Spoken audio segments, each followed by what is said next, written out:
from MCIE. Recording from Atlanta Hartsfield-Jackson Airport, you are listening to the Think Inclusive podcast presented by MCIE.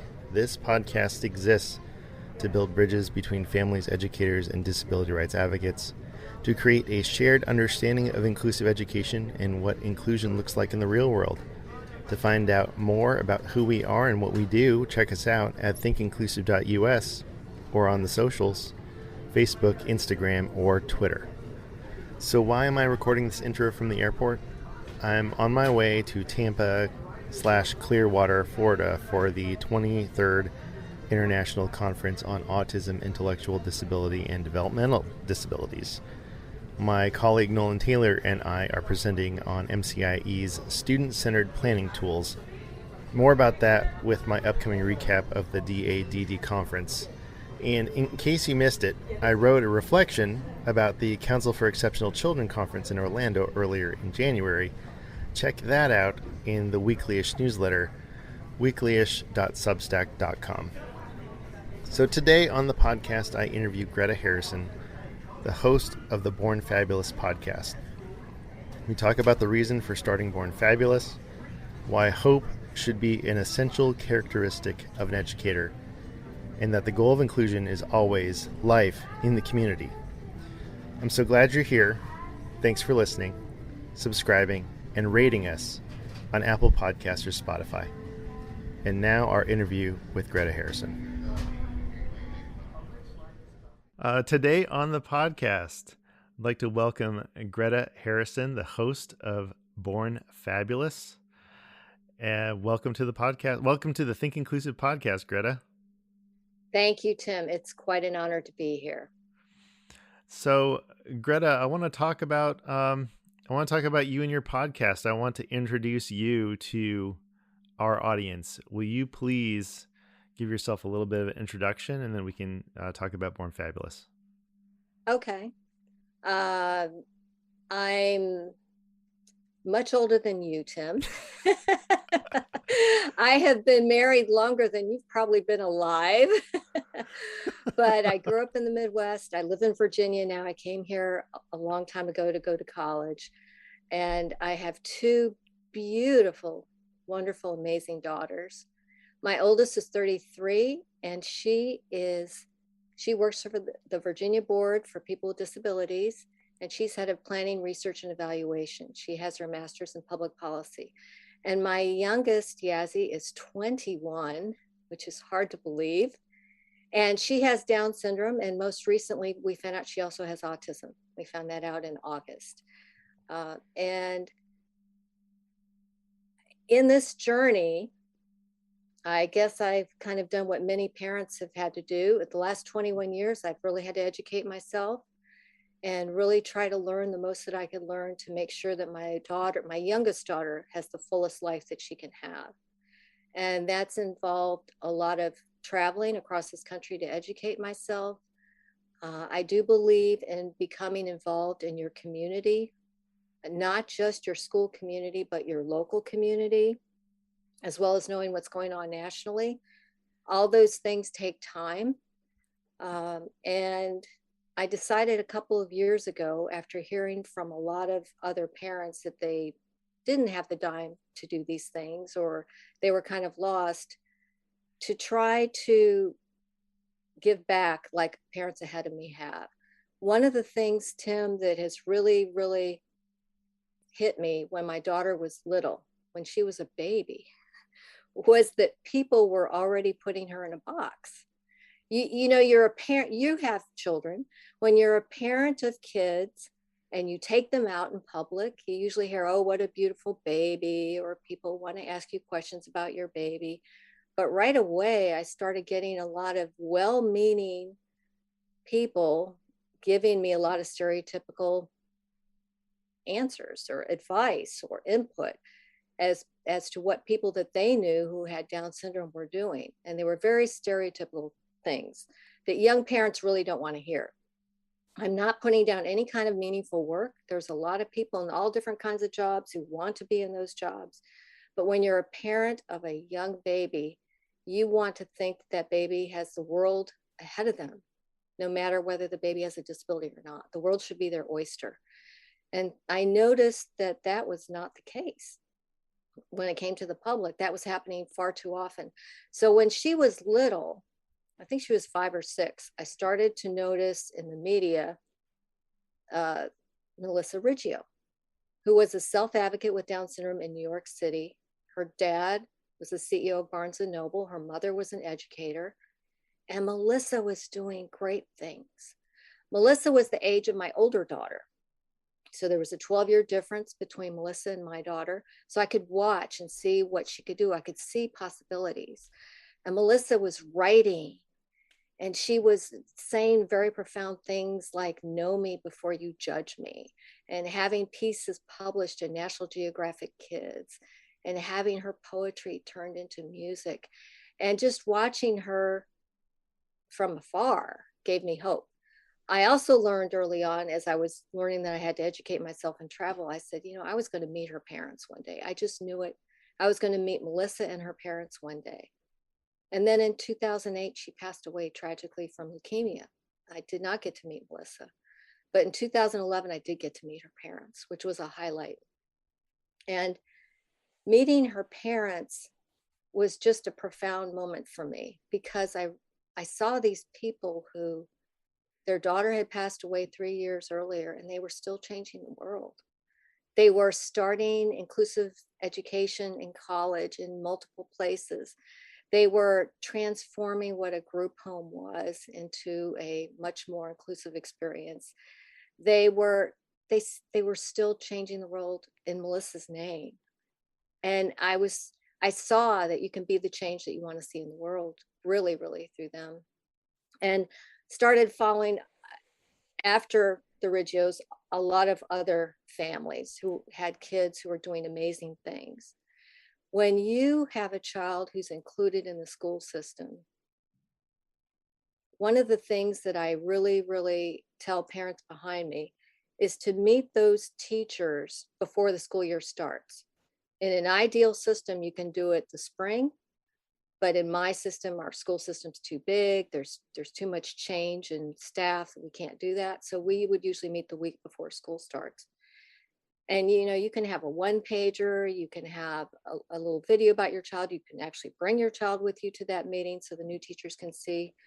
But one of the most powerful things that I did was I brought examples of what's already been done by those ahead of us, because that really puts a stomp on a lot of the naysaying.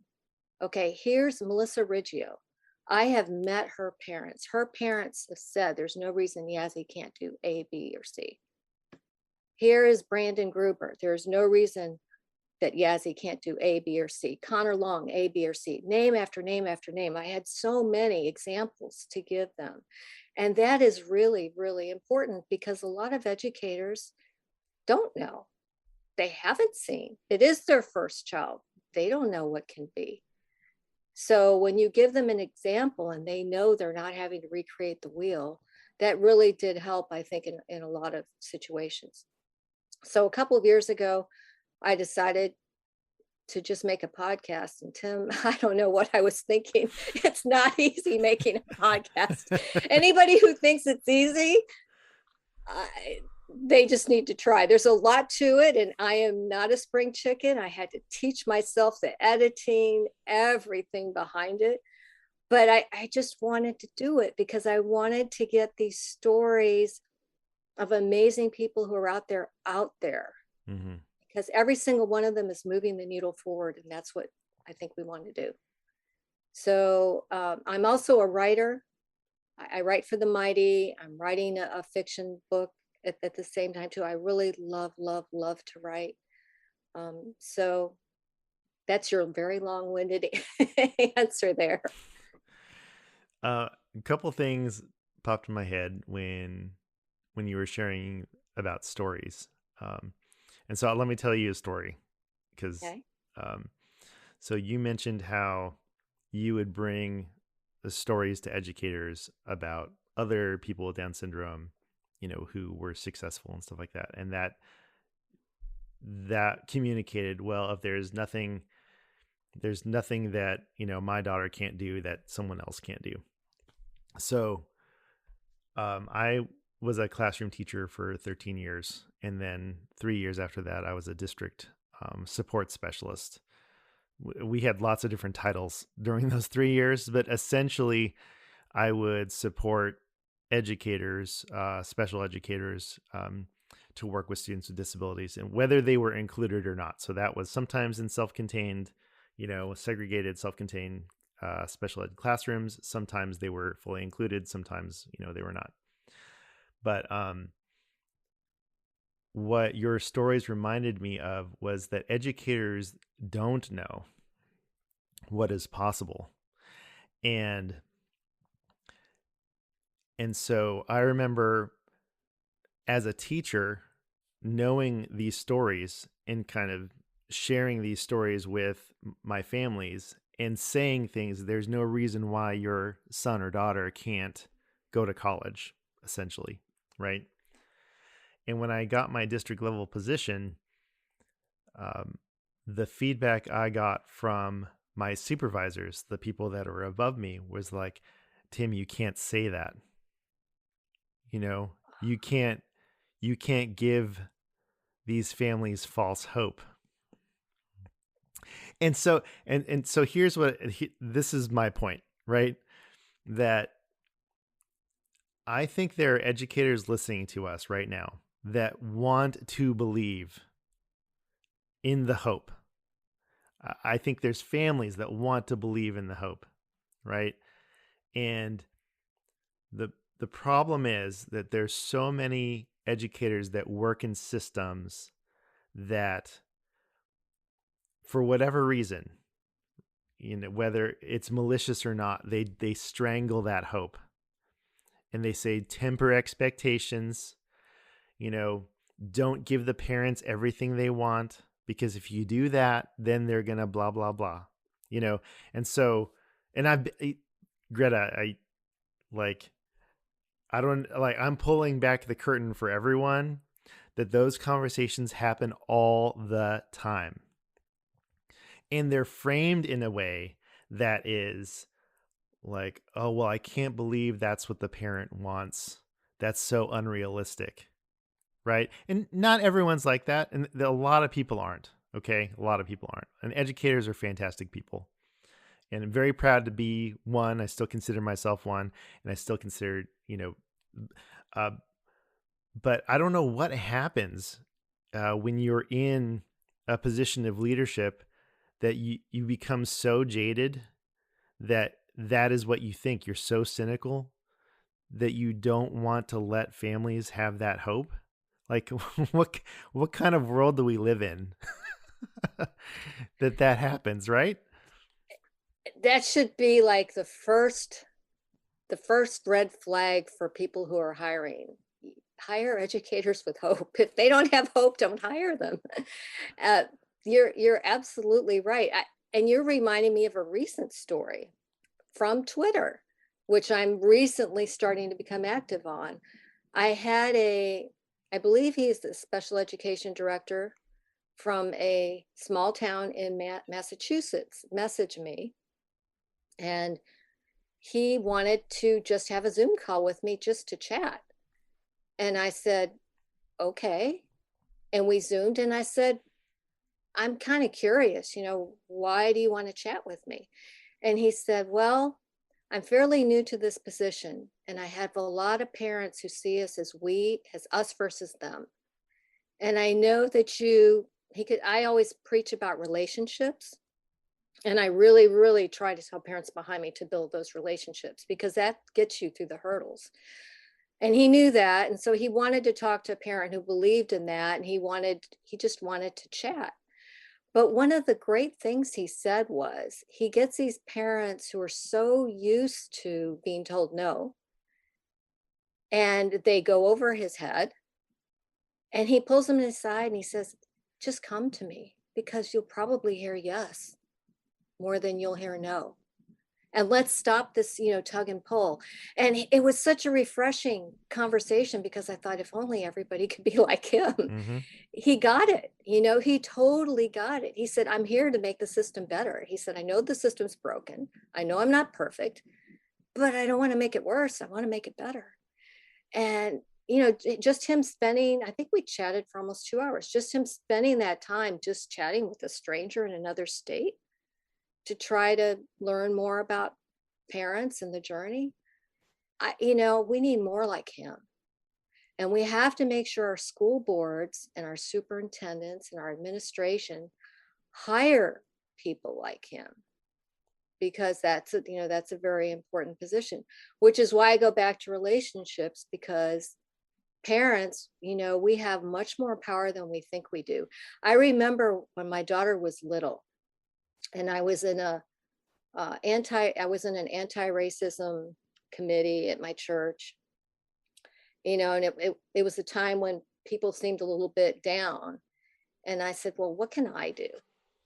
And somebody said, well, Greta, you write, because I was writing a lot of op-eds for our paper. And they said, you write? And I said, yeah. And he said, that's power right there. And I thought, he's absolutely right.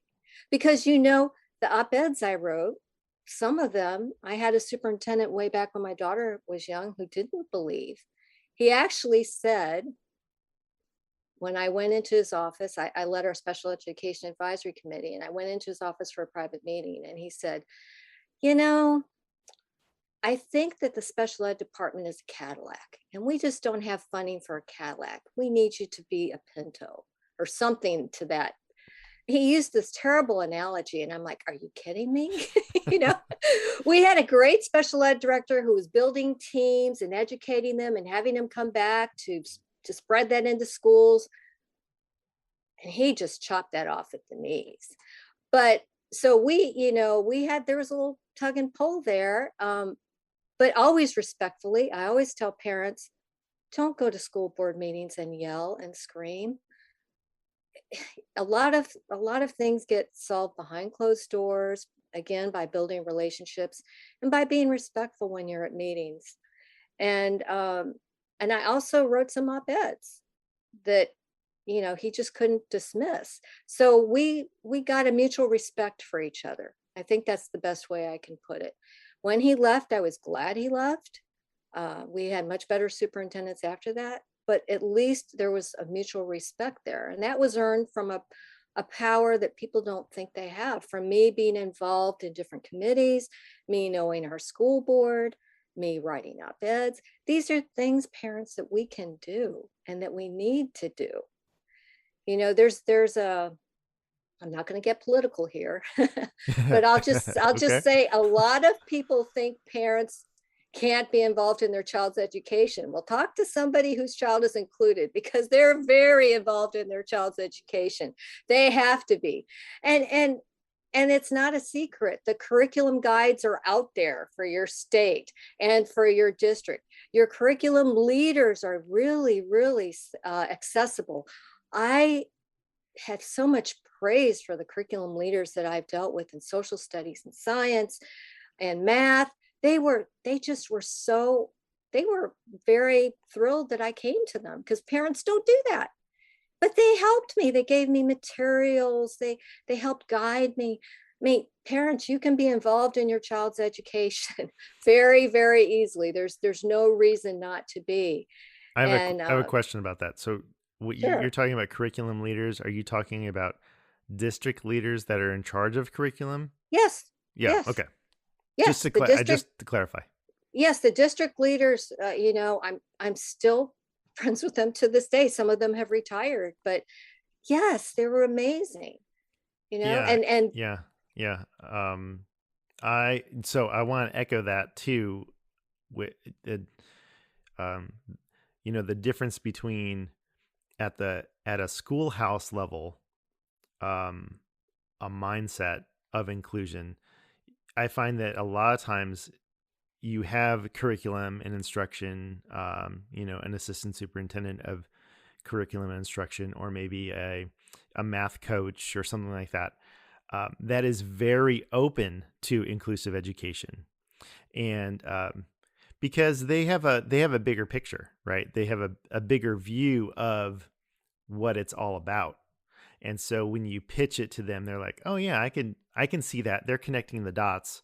Whereas maybe a classroom teacher in fourth grade is like so focused on their fourth grade class, it's like, I don't know, like I don't know how that works, you know. And then just systems change wise, what we've seen, you know, with the nonprofit with MCIE is that really convincing the district leadership is the way that you're going to make sustainable change.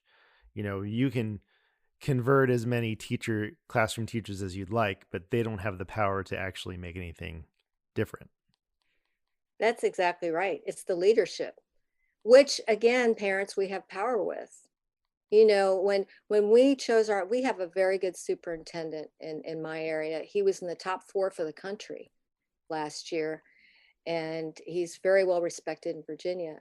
But when he was chosen, I know school board members, and I was giving input to them saying, please look out for X, Y, and Z. Now there's a process, you know, and they followed that process. I don't want you to think that they did anything special for me behind closed doors, but a good school board member, which we have, they want to know all aspects of their community, and they want to include people with disabilities. So they want to educate themselves along the way of, you know, what to look for. And you have to keep track of these things. Who is going to be your superintendent?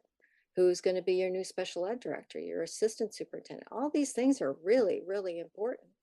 And a lot of, you know, I've had a lot of parents come to me for help. I try to help them the best I can, but I'm not a person who goes to IEP meetings. But I will, when I talk to them about relationships, and I say, serve on any committee that you can. And if you don't have the time, get to know the people who are there so they can share the information with you. But I say, and you've got to know who your superintendent is, and your assistant superintendent, and your special ed director. And I've had parents say in crisis, you know, they're suing their district and they don't even know who their special ed director is. And I'm like, no, let's backtrack here. That's, you know, we don't want to get to that step until you know, until you know who all the people are. That's just really, really important. But you're right. That's where the change starts and stops. You know, I've had some really bad special ed directors, and it took years of myself and other people, other parents and other people shining, you know, pulling back the curtain, as you said, to get rid of those directors. It didn't happen by me alone, but again, my voice counted along with other voices, you know. And when I have too many parents who just give up when they get a bad sped director, or they get bad this or that, don't give up. Don't give up. Tim, do you know who Cindy Petaniak is with Montgomery? She was with Montgomery County Schools in Virginia, and now she's with VCU. She's a big, huge inclusion guru. No. Is she related to David? She is. She is. That's his wife. Okay. That's exactly. Okay. I don't know David. David. So we republished something David wrote on Think Inclusive a long time ago. I don't even think it's on the site anymore. It might be. To be honest, I don't think it, but I don't think it is. And so we've had a few email exchanges, but that's about it. Well, Cindy has a really, I wrote down some things here so I wouldn't forget. Cindy has a really, really good video. I think it's called How to Bring a Small County to Inclusion. It's about 20 minutes. And Cindy is CYNDI. Mm-hmm. It is fabulous about how they became an inclusive school district, spelled it out. And she talks about in that video that you're going to have stones in the road. You know, there's no road that's clear. You're going to have stones in the road. There are rocks in the road. But what I try and tell parents is don't let those stones or those rocks deter you. I mean, that's why the relationships are so important, because if you build those relationships over time, and don't wait till you're in crisis to build those relationships, have them already so that when the crisis happens, which it will, that you have those relationships there, you can pass those stones. You know, we had to, you know, a lot of people think Yazie's Road was super easy. It wasn't. We had stones, but we had a lot of superstars. You know, I call educators like you superstars. And it's the superstars who get us through it. It's the superstars who are keeping the system going. It's the superstars who keep the hope alive. And it's the superstars who are going to be in the students' lives forever. They're always going to be in my daughter's life. My daughter was the class of 2020. And in January of 2020, I had a meeting with our assistant superintendent. And I said, my daughter has so many rock stars, so many superstars, so many rock stars in her past who want to come to her graduation from out of state even. And I'm going to need tickets because, there's only like, I don't know, 4 allowed per family. I think I was going to need 20 tickets or something like that. And he said, no problem, we will make it happen. It didn't happen because of COVID. Graduation looked different. But the fact that she had so many rock stars who wanted to come was great. That's what means the world to us, is just the fact that they really, really seriously wanted to come. And that they were more upset when graduation got changed than we were, I think. It would have been quite something. I think I would have had somebody there for every year of her, and probably some years more than one, because it's those rock stars that keep you going. They keep you going. So yeah, we can't let those rocks stop us by any means. Well, I want you to spend a little bit of time sharing about Born Fabulous. And so I know that at the beginning you talked about, starting it, wanting to start it, but it's, you are wrapping up your second season. Is that right? I've already wrapped up. The second season's been out for a year now. Okay. And I'm starting on the third season. Okay. Yep. Okay. So Born Fabulous has 2 seasons. Mm-hmm. Could you share with our audience, if our audience has not listened to Born Fabulous yet, just recap those seasons as much as you want in the next few minutes, and then I know we're keeping season 3 hush hush right now, which is totally fine. Yes. But do you have but maybe at the end you could say when we can expect season 3? I can do that. Okay. All right. Okay. Season 1 goes with I have themes for the season. So season 1, the theme is parents of behind these superstars, because I know as a parent, that's who I was reaching out to. Don't get me wrong, I also reached out to the self-advocates when I met them and networked with them as well. But season 1, I reached out to the parents. And I have Steve Riggio and his wife. And they're talking about their daughter, Melissa.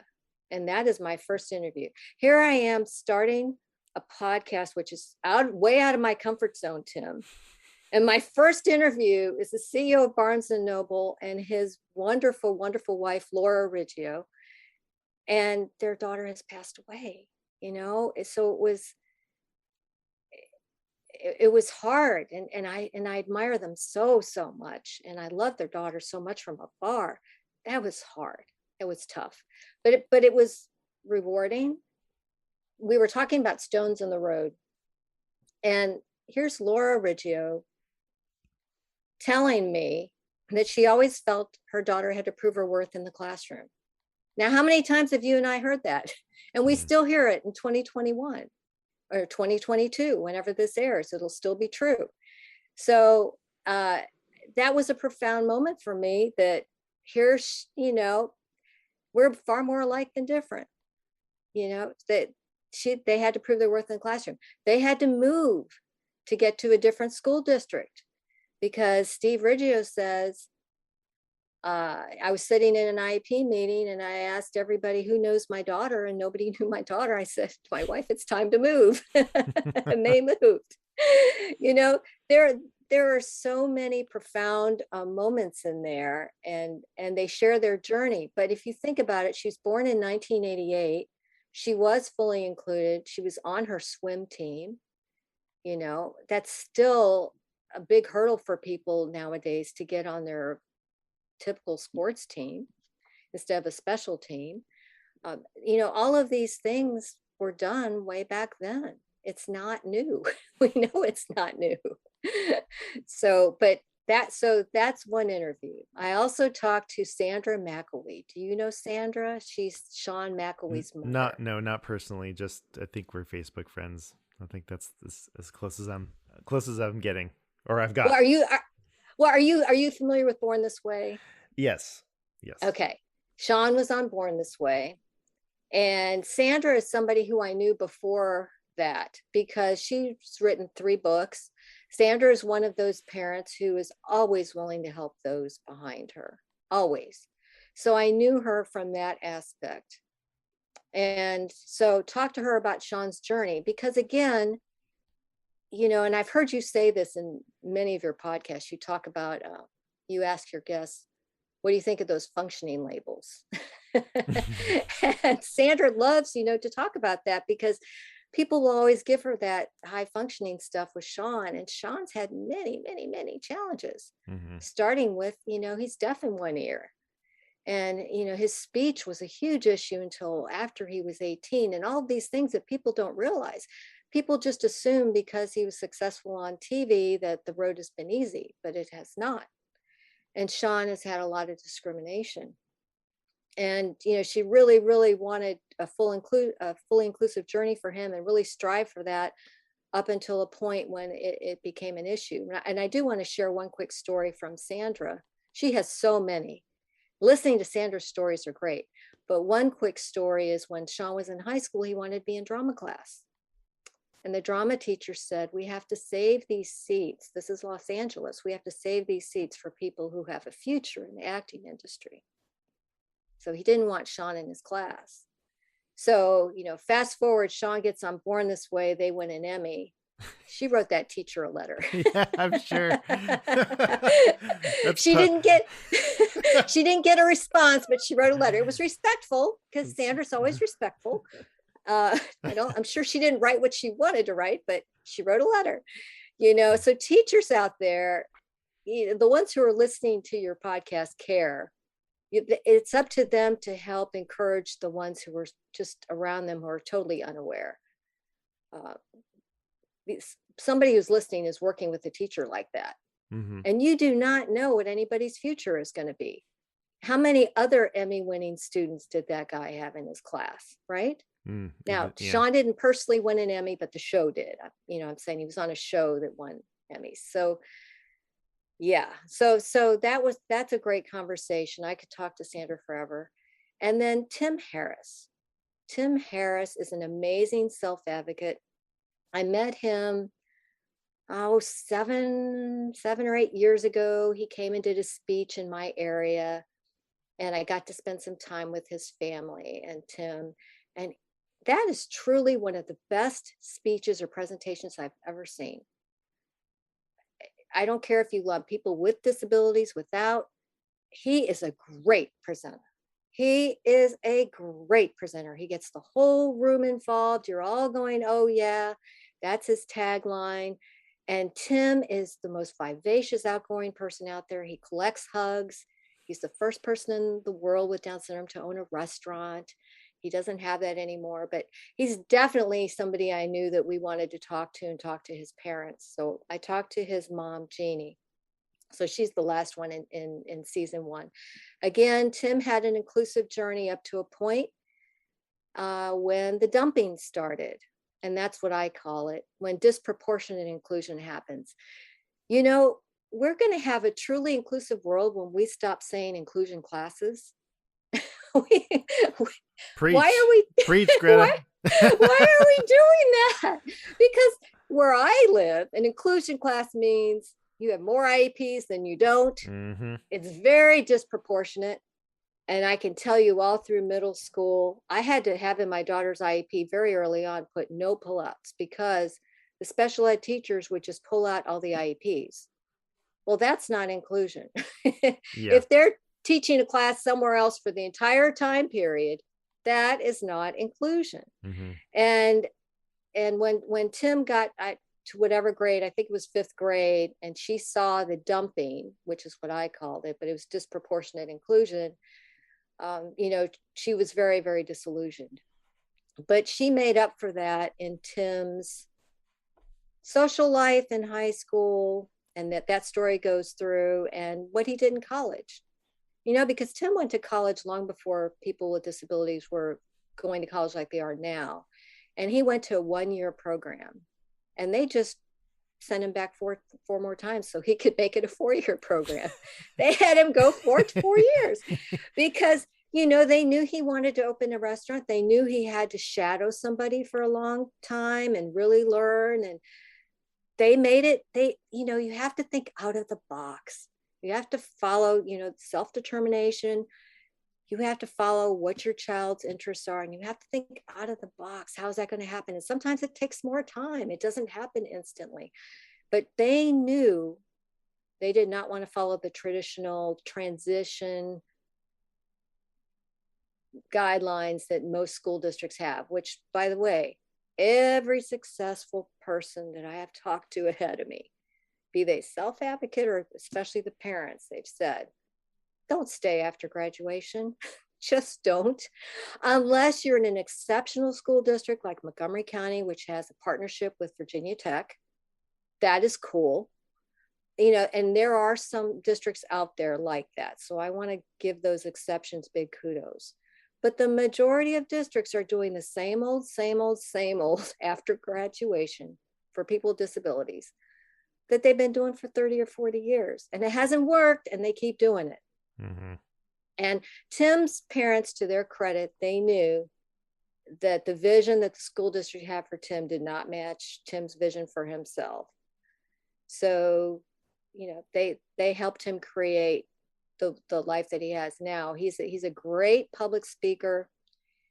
He did close down his restaurant for love many years ago, and then the love didn't work out. And he's working in a restaurant right now, and he has some other plans. He has a book out now. He has a book about hugs. He's living on his own. But that was a great conversation with Tim's mom, Jeannie. And that restaurant that they did have for many years changed the lives of many people, because so many people traveled just to go to that restaurant. Mm-hmm. It was on my bucket list. I'm sad that I didn't get to it, but it was on my bucket list to see his restaurant. So then after season 1, you always, when you have a podcast, you look at feedback, right? And parents liked hearing from other parents. But I heard from some nonprofit leaders and other people, hey, here's a reminder, get the self-advocates involved. And I was like, you're right. The logo on my podcast was drawn by my daughter. It was drawn long before I had the idea to do the podcast, but I'm trying to involve self-advocates as much as possible. The music is from Melissa Riggio's collaborative effort with Rachel Fuller. And so, yes, I said, okay, season 2, we're going to talk. I'll be talking to self-advocates. And then when I was talking, because I do like to, I have relationships with these people. So in just a conversation with Jeannie's mom, that had nothing to do with the podcast, we're just chatting. I told her, if I didn't know better, I think Tim wasn't genuine, because Tim always calls everybody his best friend. And how can everybody be your best friend? And so she told me the story of why Tim does that. And the minute she told me, I said, that's season 2. I want it to be self-advocates with disabilities who are very successful and their best friends who do not have disabilities, just to show that organic evolvement into the world. And, I want to mention something, because MCIE, they state, we envision a society where neighborhood schools welcome all kinds. Okay, wait, I need my glasses. Let me do this again. We envision a society where neighborhood schools welcome all learners and create the foundation for inclusive communities. That's why we do this, because we will have inclusive communities. So in season 2, you see organically how did these amazing self-advocates, Micah Fialka Feldman, who's in Intelligent Lives. Everybody out there, if you haven't seen that movie, see it. It's a great movie. Dan Habib is one of those people out there changing the world with his filmmaking. And I really admire everything Dan does, and his son Samuel is doing. So I talked to Micah Fialka Feldman, who I met in 2018 when my daughter spoke to congressional committee. Dan Habib was at that hearing, and he presented his movie that night in DC. I talked to Tim Harris and his best friend, who gave us the idea for the season 2. I'm talking to Kayla McEwen, who is the lobbyist, professional lobbyist, the first professional lobbyist with Down syndrome in Washington, D.C. She is a firecracker. And I can't remember when I met her, but I can tell you my daughter, who works for the Virginia Board of People with Disabilities, met her before me. And she sent me a picture of herself with Kayla, and my daughter's not that kind of person to take pictures with celebrities or anything, but she was so excited to meet Kayla, she took a picture with her. Kayla is a firecracker, and she is always positive, always engaging, so intelligent, so charming. She has her own podcast. And Kayla's Corner, if anybody hasn't heard that, you need to hear Kayla's Corner. And speaking of that, I want to give a plug for her, because on Kayla's Corner, the most profound episode for me there was Johnny Taylor. He was with the Society of Human Resource Management. Here's a guy leading HR directors in corporations for the country, talking to Kayla about true diversity. That's what this is all about. It's people like that who move the needle forward. Listening to his conversation was great. Kayla is amazing. So I talked to her and her best friend, who she met working. Her best friend still works in a beauty salon, and Kayla's first job was in a beauty salon, so she met her working. And of course, Sean McElwee, we can't forget Sean. And Sean's best friend was on Born This Way with him. His name is also Sean. So spoke to them, and they were hilarious, because Sean is hilarious. So, one of the things with a lot of people with significant disabilities, and I'll just use my daughter as an example. My daughter's very shy. She's painfully shy. And now, now we know some of that is the autism. And it's harder for her to make friends. I'm not saying she doesn't have friends. She does have friends, but it's harder for her. Tim Harris, he walks out the door, and first person he meets is going to be his friend. He's that engaging. My daughter is not like that. And there are a lot of people who are having a harder time making friends, and friendships are so important in having a fulfilled life. So, that's one of the things that we talk about, is how important friendships are, and engaging that. So I loved season 2 just because I love the people so much. And whenever they text me or call me or whatever, they just make my life so much fuller. If you don't have friends in your life who have disabilities, your life is lacking. It really is. It's not a well-rounded life, because they make your life much more well-rounded, and they have a much better perspective on so many things. So that's season 2. And with season 3, I'm just going to give the teaser that we're going to be recording in January and February. And then, just depending on when I edit it, I will get it out as soon as I can after that. You know how much fun editing is. The way I do it is I do all the recording for months, and then I do the editing. That's how I do it. Yeah, go ahead. What were we going to say? I was going to say, can I tell you a story? Yes. The first, and I'm sure that you know this, the first man who ever was diagnosed with autism was a man named Donald Gray Triplett. And he was born in 1933. He's still alive as far as I know. And he lives in Forest, Mississippi. He was first diagnosed with autism because, well, first of all, he came from a very well-to-do family, and they were very educated. And I believe it was his father heard about a study that was being done. And I think it was at Johns Hopkins, but I could be wrong about that. And he wrote this missive about his son when he was very little. And the missive is kind of like, still to this day, one of the foundations of what constitutes autism. That father was that detailed.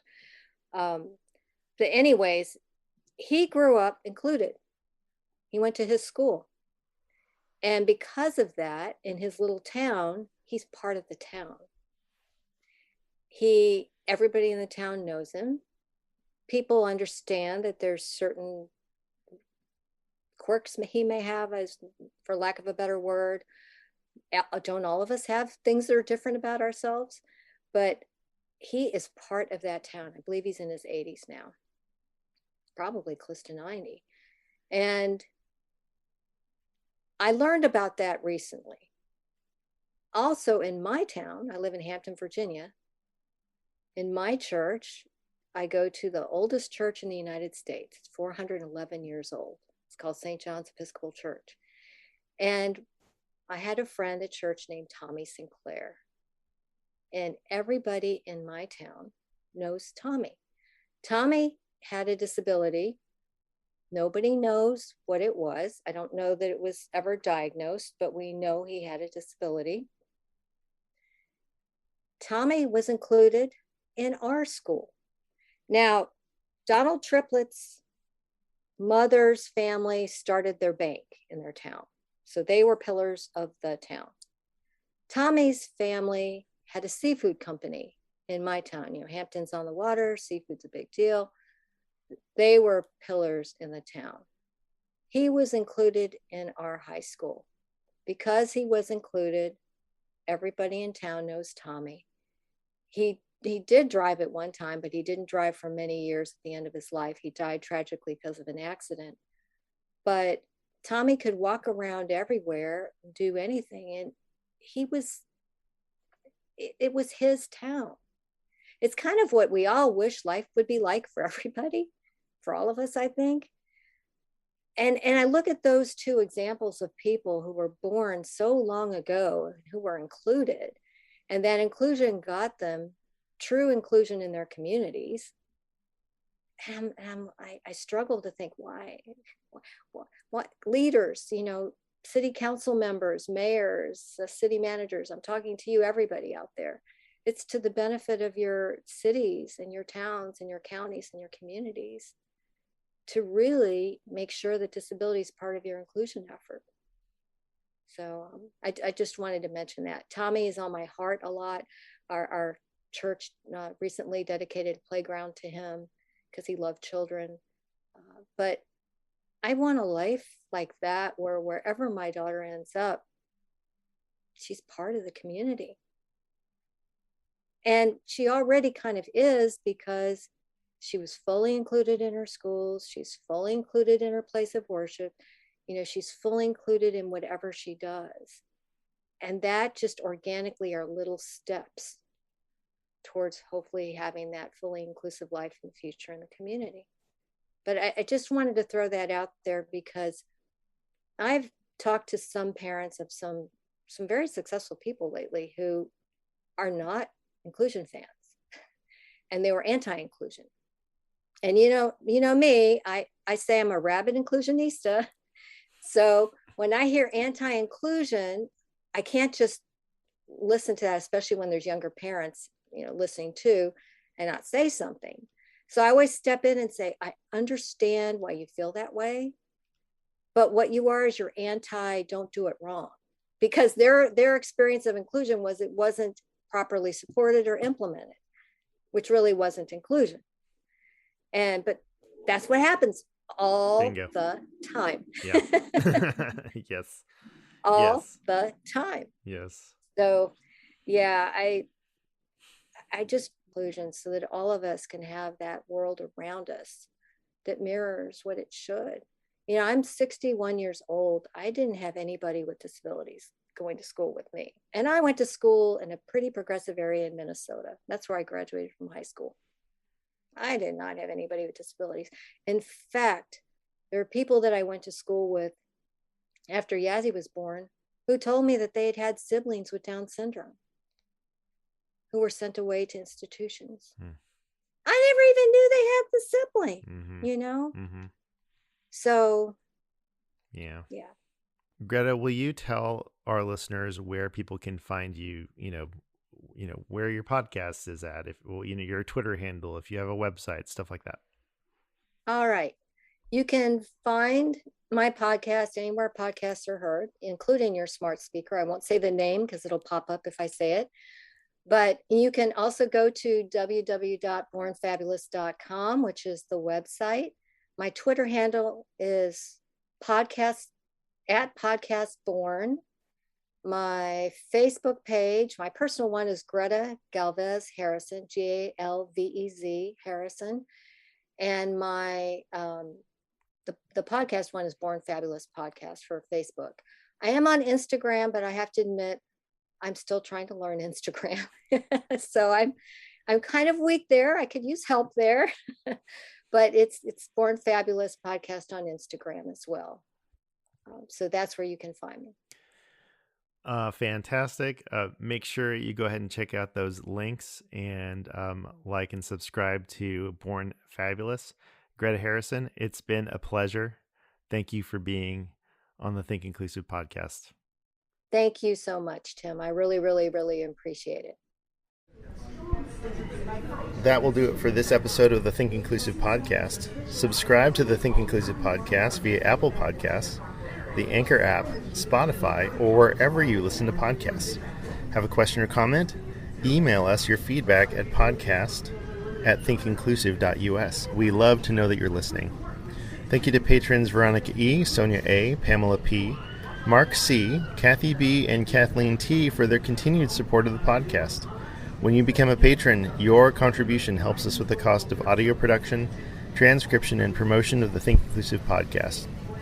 And you could even get a shout out like the fine people we just mentioned. Go to patreon.com/thinkinclusivepodcast to become a patron today and get access to all our unedited interviews, including the conversations you heard today. Thank you for helping us equip more people to promote and sustain inclusive education. This podcast is a production of MCIE, where we envision a society where neighborhood schools welcome all learners and create the foundation for inclusive communities. Learn more at mcie.org. We'll be back with another Think Inclusive episode in February with our guest Alida Miranda Wolf, author of the book Cultures of Belonging, Building Inclusive Organizations That Last. Thanks for your time and attention and for listening. Until next time, remember, inclusion always works.